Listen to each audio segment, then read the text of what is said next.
At the beginning of the movie, we see Anna, who lives alone in a Manhattan townhouse, and her husband Edward and daughter Olivia are somewhere else, but she often talks to them on the phone.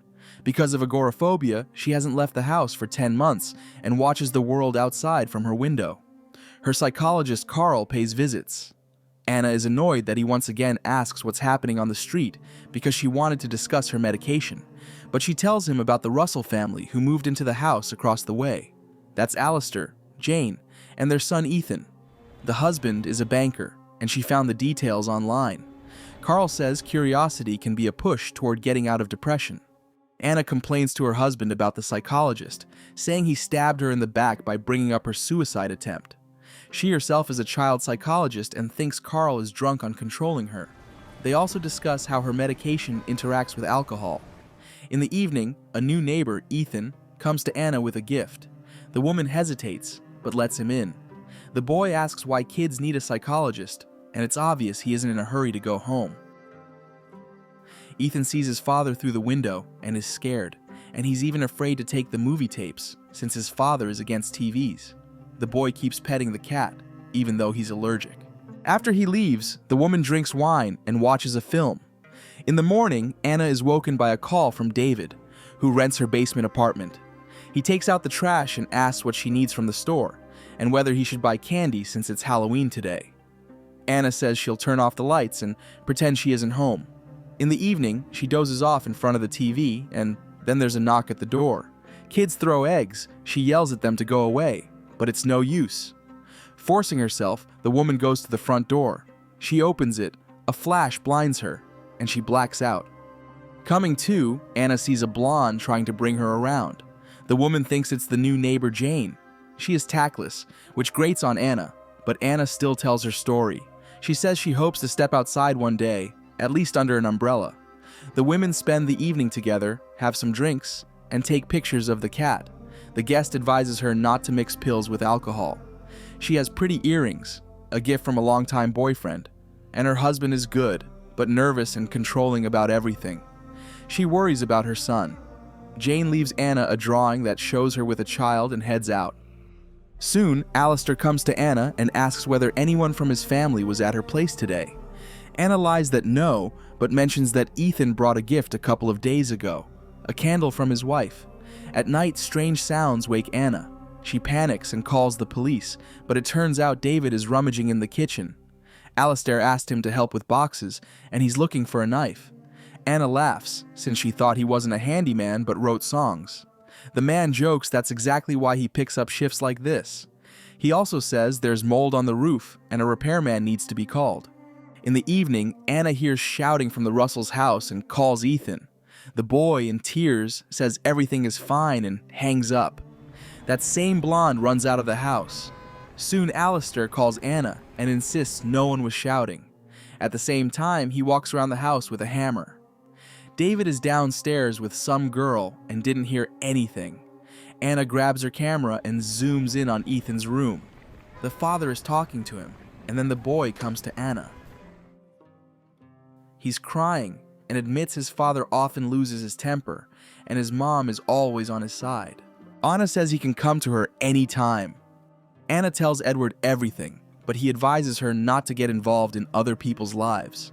Suddenly, the psychologist calls and says she left him a voice message. She says she didn't contact him, but Carl dictates his second number so she won't miss a call while she gets used to a new medication. He asks what's outside the window, and Anna says she sees David driving off. She keeps mixing her meds with alcohol, studies languages, and wanders around as if in a fog. She wakes in a panic and can't find her phone. Suddenly she sees, in the house opposite, the blonde arguing with someone, and then a knife plunges into her. Anna is horrified. She finds her mobile and tries to reach the police. The dispatcher slowly clarifies the details, and Anna sees blood appear on the Russells' window, and the neighbor begs for help. Anna decides to step outside with an umbrella, but because of it, she doesn't notice a car. She comes to it home. In the room are detectives and Alistair. Anna is in shock because he's the killer, but the neighbor insists that Anna doesn't know his wife. The detective says no one was hurt and asks, if she was watching the house with a camera, why didn't she take a photo? And then the real Jane appears, a completely different woman. Anna is stunned and tries to deny that this is Ethan's mother. But the boy is there too, and personally confirms that she doesn't know his mom. The Russells leave. The detective reminds Anna that a false report is a criminal offense. The second officer leaves her his phone number, just in case. Anna tells her husband by phone what she saw, but he doesn't believe her either, and thinks she's getting worse and losing touch with reality. Anna looks online for information about Jane, but finds details about Alistair's work. She calls the company and learns the man quit after one of his subordinates, Pamela, was found dead. She fell from a 6th-floor office window. Anna goes down to David's place and accidentally finds his letters. And then he comes home and, furious, demands an explanation. Anna asks whether he saw Jane. David replies that he only dealt with Alistair. It turns out the man is freaking out because he violated parole. He did time after a bar fight. Anna gets scared and suggests they forget what happened. From that moment, she starts actively watching the Russells and taking loads of pictures. Soon, that very Jane calls her and threatens to call the police if the surveillance doesn't stop. In the morning, Anna finds her cat in David's basement apartment, and next to it, an earring belonging to that blonde she took for Ethan's mother. She throws out the bottles and contacts her husband, but he again tells her to stop. In the window, Anna spots Ethan and calls him over. She asks where his mother is, but he still insists she doesn't know her. Anna is sure he's lying to cover for his father. Suddenly, Alistair shows up, abruptly cuts the conversation short, beats Ethan, and orders him home. He demands that Anna leave them alone. The woman says she'll call the police. The man sneers that they're just waiting there for a call from a pill-popping drunk cat lady. In the morning, the woman remembers the drawing the blonde left her. That makes her recheck the photos of the new Jane. Suddenly, an anonymous email arrives. In the photo, it's Anna herself, asleep in her own bed. Realizing someone got into the house, Anna calls the detective. He asks who has keys to the place. She says only the tenant. They search her home, but there are no signs of entry. And then Alistair comes by with his wife and yells that she called his office. The man accuses her of intimidating his son.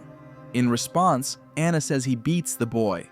And to prove another Jane exists, she shows the drawing signed by her. They shower each other with insults. David appears on the doorstep and claims he was in another state with a girl. Then Anna says she found Jane's earring in his room. The tenant says she doesn't respect boundaries, and the jewelry belongs to his friend Catherine, who stopped by to visit. Anna won't back down. She says out loud that David has a record, explains why Alistair was fired, and how he threatened her. She asks everyone to stop treating her like she's crazy, and to figure out what's going on. She says that her husband would help right now. And then the officer says her family is dead. Memory drags her back to that winter night. She was driving with her family and arguing with Edward about her infidelity. The lover called at the worst moment. Anna tried to grab the phone from her husband, got distracted, and they crashed into a tree. The car flipped. Everyone died except her. The detective sympathizes with her loss. He learned the truth by speaking with her psychologist. Her medication can cause hallucinations. The man says that in her place, he'd want to forget too. And Mrs. Russell's papers were checked. Everything is in order. Anna apologizes to the neighbors and decides to stop investigating. The next day, she admits to the psychologist that she skipped doses, abused alcohol, and hid her depression. He says she's manic. Apparently, she wanted to be at the center of some big event. David moves out, and the psychologist suggests she not be alone and see him more often, 3 times a week. But the woman has her own plan. She decides to end her life. Anna records a goodbye video. She waits for David to swing by for the last of his things, and in the meantime, crushes up the pills. Flipping through photos of her daughter one last time, she suddenly notices a shot of the cat taken by the imagined Jane. She zooms in on a wine glass and sees a face reflected. Hers. David walks in just then. She tells him what she found, and the man admits the woman's name was Katie, and Ethan is her biological son. David slept with her and then went to a friend's place because she was unbearable. Once upon a time, she ran away from Alistair at 8 months pregnant.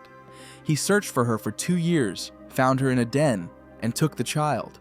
Katie was sent to prison, and afterward the man paid her so she wouldn't come back. Anna suggests going to the police, but David leaves. Suddenly, Ethan shows up with a knife. It turns out the boy is a serial killer. He finished off David since he slept with his mom and then ran away from her. Ethan stole Anna's keys while she was drunk and squatted in her house for a week. He says she and Katie are the same. All they had to do was take care of their families. He got information about Anna from a realtor and decided she was the perfect new victim. He confesses to killing Katie and Pamela because he likes to watch death. Anna says she's ready to die. She tips the pills into a wine glass, takes a sip, but suddenly smashes the bottle over Ethan and runs. She ends up on the roof in the rain. A vicious fight breaks out. Anna pins the boy over a rotten patch. He falls through and dies. The woman lands in the hospital, and the detective brings her an apology for not believing her. He hands her the phone he hid so she can delete her farewell video. 9 months later, fully recovered, Anna sells the house and sets out toward a new life. This is the end of the film. Thank you all for watching this video to the end. Give this video a like. Write in the comments what you think about this film, and see you in new videos.